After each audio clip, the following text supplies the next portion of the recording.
오늘 하나님의 말씀 에스라 10장 1절로 4절입니다.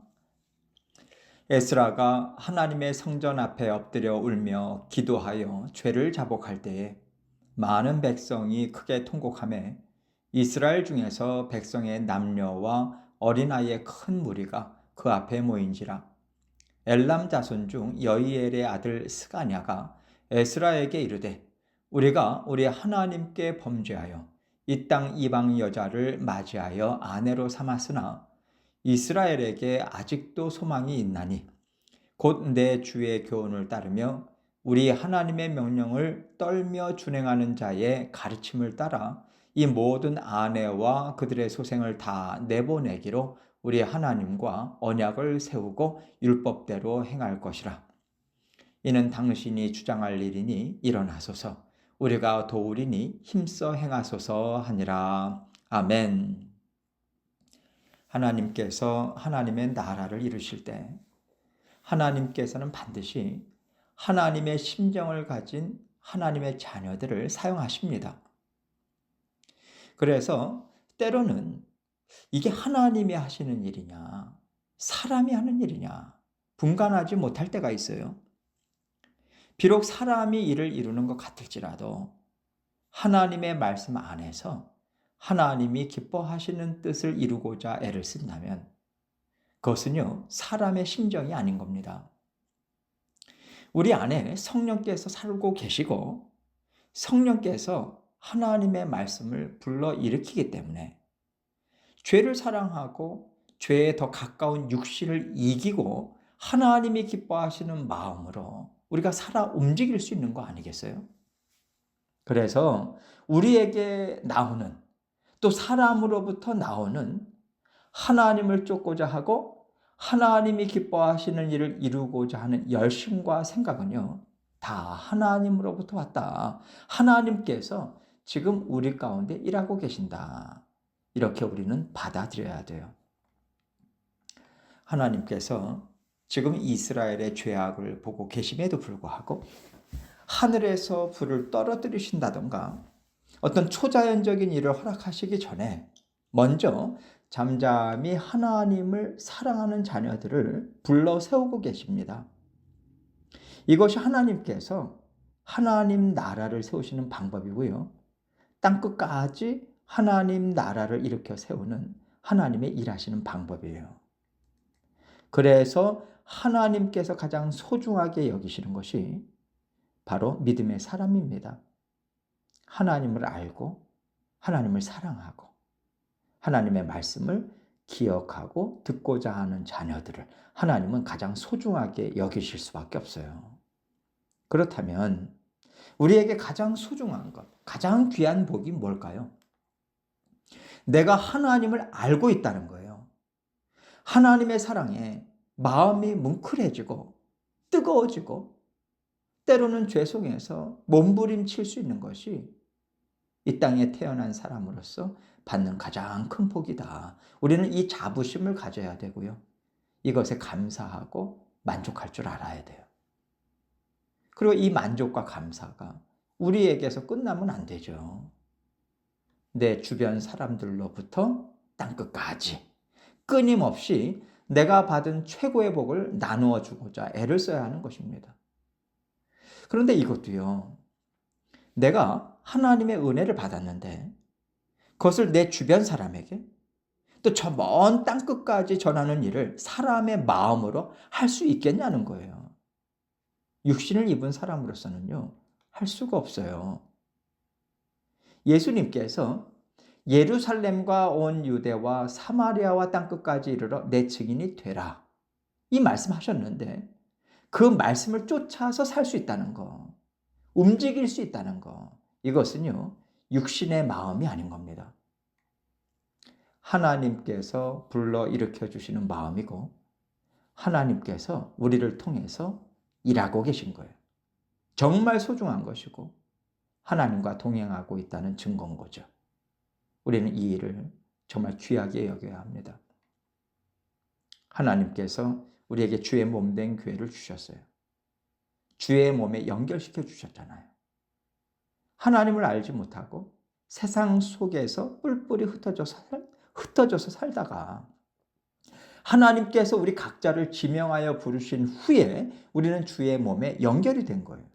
그렇다면 교회를 사랑하고 교회를 든든하게 세우기 위해서 이렇게 헌신하고 저렇게 헌신하고 눈물로 기도하고 함께 어우러지기를 힘써 행하는 것이 사람의 마음이겠습니까?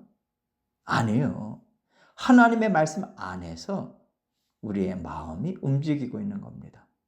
하나님께서 우리 가운데 일하고 계신 거죠. 오늘 본문 또한 이런 맥락에서 주시는 말씀입니다. 이스라엘에 죄악이 만연해요. 지도자들만 그랬던 게 아닙니다. 그 가운데서 하나님께서는 에스라를 불러주셨고 에스라와 함께하는 사람들을 붙여주셨어요. 하나님께서 그들을 통해서 일하기 시작하신 겁니다. 하나님이 주시는 복된 심령이 이웃으로 번지고 땅끝까지 뻗어가는 역사가 오늘 본문 가운데 분명하게 나타나고 있어요. 오늘 본문 1절을 보겠습니다. 에스라가 하나님의 성전 앞에 엎드려 울며 기도하여 죄를 자복할 때에 많은 백성이 크게 통곡하며 이스라엘 중에서 백성의 남녀와 어린아이의 큰 무리가 그 앞에 모인지라. 어제 말씀, 오늘 본문 앞에 있는 부분과 연결시켜서 생각해 보면요. 에스라는 이스라엘이 죄에 사로잡혀 있다라고 하는 얘기를 듣고 다리에 힘이 풀리고 말아요. 정신이 혼미해질 정도로 충격에 휩싸였습니다. 옷을 찢고 머리를 뜯고 수염을 뜯으면서 애통해하는 어찌할 바를 알지 못해서 몸부림치고 있는 에스라를 통해서 주변에서 잠잠히 숨죽이고 있던 사람들이요, 이제 힘을 내서 나오기 시작하는 거예요. 그들은 마음에 하나님이 주신 깨달음이 있었지만 현실에 부딪혀서 가로막혀 있었죠. 말하자면요, 하나님께서 주시는 마음을 행하자니 현실에서 감당하기 어려운 일들이 두려웠던 거예요. 손해가 있고요, 고통과 환난이 올 것 같은 두려운 마음에 하나님께서 불러일으켜 주시는 그 마음을 꼭 누르고 있었던 사람들이 이제는 에스라와 같이 그 육신의 마음을 찢으면서 하나님께로 나오고 있는 겁니다. 하나님께서 주시는 심정은요, 반드시 파급 효과가 있어요. 그래서 우리 마음에 하나님께서 주시는 심정이 있다면 누르지 마십시오. 하나님께서 주시는 그 마음에 순종하세요. 내가 이렇게 하나님의 말씀에 순종할 경우에 나에게 이러이러한 것들이 있겠지. 그런 거 다 내려놓으시는 거예요. 하나님께서 먼저 그의 나라와 그의 의를 구하라고 하셨어. 그러면 나머지는 하나님께서 다스리시지. 이것이 하나님의 말씀에 내 생각과 마음을 붙잡아 매는 것이고 하나님께서 나를 통해서 일하기를 원하시는 그 부르심에 응답하시는 겁니다. 이것이 순종이에요. 그럴 때 하나님께서 힘있게 일하십니다. 보세요. 에스라가 성전 앞에서 저녁 제사를 드릴 때까지도 엎드려서 회개하면서 자복하고 있으니까 눌려있던 심령들이 다 터져 나오고 있잖아요. 하나님의 영이 힘있게 일하시고요, 죄에 사로잡혀 있었던 심령들이 마침내 자유를 얻는 거예요. 많은 백성이 크게 통곡하였다고 하잖아요. 그러자 이스라엘 중에서 백성의 남녀와 어린아이의 큰 무리가 그 앞에 모인지라. 어린아이가 나오고 있는데 우리는요, 어린아이가 무엇을 알까 이런 생각하죠. 그런데 하나님의 영은 하나님께서 창조하신 모든 영들에게 속속들이 일할 수 있다는 것을 우리는 알아야 됩니다. 그래서 어린 아이들에게도 하나님의 말씀을 가르쳐야 되는 것이고요. 하나님은 이런 하나님이시다. 지속적으로 우리가 하나님이 주시는 마음을 나눠야 돼요. 하나님의 나라, 또 주의 몸된 교회는요, 나이가 너무 많다, 나이가 너무 어리다, 이 나이 때는 사는 걸로 너무 바쁘다. 이런 것으로 우리 스스로 제한해서는 안 돼요. 우리 모두가 다 하나님 앞에서 활짝 열린 마음으로 함께 동참해야 된다. 이 생각을 가져야 하는 거죠. 2절로 4절 말씀 봅니다.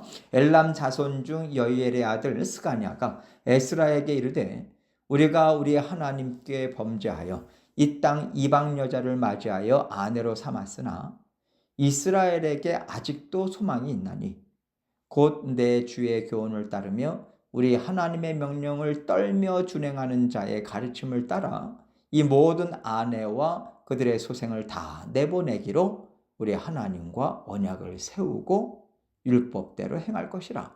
이는 당신이 주장할 일이니 일어나소서 우리가 도우리니 힘써 행하소서 하니라. 지금 이 기가 막힌 얘기가 어떤 사람에게서 나오고 있냐면 제사장도 아니에요. 레위 자손도 아닙니다. 지도자도 아니에요. 이 사람은요, 이 말씀에만 잠깐 나와요. 누구든지 하나님께서 주시는 마음을 육신의 정욕으로 가로막지 않고 온전히 받아 누린다면 받아 누리는 그 사람이 하나님 앞에 쓰임 받는 겁니다. 우리는요, 어떤 일을 이룰 때 받은 직분을 먼저 생각하고요. 하나님과 동행했던 시간들을 생각하고요. 연륜을 생각하고요. 이렇게 많은 것들을 먼저 생각하는 경향이 있어요. 하나님께는 그런 것들이 전혀 문제가 되지 않습니다. 천국은 침노하는 자의 것이라고 하셨어요. 하나님께 쓰임받는 것, 하나님이 주시는 은혜와 복을 받아 누려서 하나님께 풍성한 열매를 올려드리는 데는 어떤 제한도 없습니다. 하나님께서 주실 때 그냥 받는 거예요. 덥석 받고 하나님께 올려드릴 때 하나님께서는요, 하나님이 하신 일이 전파될 때마다 그 이름이 계속해서 전해지도록 큰 복을 베풀어 주세요. 하나님께서 얼마나 기뻐하셨으면 성경에 스가냐란 이름을 올려놓으셨겠습니까? 우리는요, 이런 영적 원리를 깨달아 알아야 돼요. 하나님께서 우리에게 주시는 마음, 하나님께서 지금 나를 통해서 일하고 계시다는 거, 이것을 분명하게 붙잡고요. 하나님께서 이끄시는 대로 힘있게 전진하는 겁니다. 그 다음엔 하나님께서 어떻게 일하실지 우리는 몰라요. 우리가 어떻게 알겠어요? 하나님께서 어떻게 어떤 일을 이루실지 알지 못하지만은 하나님의 지혜는 선하시고 하나님의 지혜는 완전하시다. 우리는 이거 믿고 하나님만 쫓아가는 거죠. 하나님은요, 이 일을 에스라 혼자 이루게 하지 않으십니다. 어린 아이들까지도 사용하고 계시고요. 수많은 지도자들을 놔두시고 있는지 없는지 몰랐던 그 한 사람을 통해서 에스라에게 힘을 주고 계세요. 우리가 주저앉아서 올 필요가 없겠습니다. 우리에게는 아직 소망이 있습니다. 우리가 회개하고 하나님께로 돌아가면 우리에게는 살 길이 있습니다. 그 길을 쫓아갑시다. 내가 당신과 함께 하겠습니다. 우리가 당신과 함께 하겠습니다. 오늘 말씀을 보면요, 애통해하고 슬퍼하는 가운데서만이 진정한 소망을 발견할 수 있다는 것을 깨닫게 돼요. 하나님의 말씀 앞에서 울고 마음을 찢지 않는데 어떻게 소망을 발견할 수 있겠습니까? 암흑이죠. 죄를 깨닫지 못하고 죄에서 벗어날 생각조차 받아 누리지 못하는 막힌 심령에게는 소망이 없습니다. 죽음뿐이에요. 하나님께서 주시는 마음을 가로막지 않고 받고 또 받는 자녀들 가운데 마침내 소망이 있는 겁니다.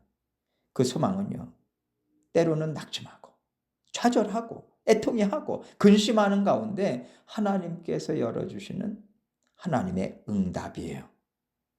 우리는 이 응답을 따라가는 사람들입니다. 하나님 앞에서 회개하고 자복하십시오. 그리고 하나님께서 주시는 마음을 따라가세요. 이것이 진정한 소망이고 우리에게 참된 기쁨을 주는 길입니다. 하나님으로부터 오는 소망을 붙잡고 힘있게 일어서는 저와 여러분이 되시기를 주님의 이름으로 축원합니다.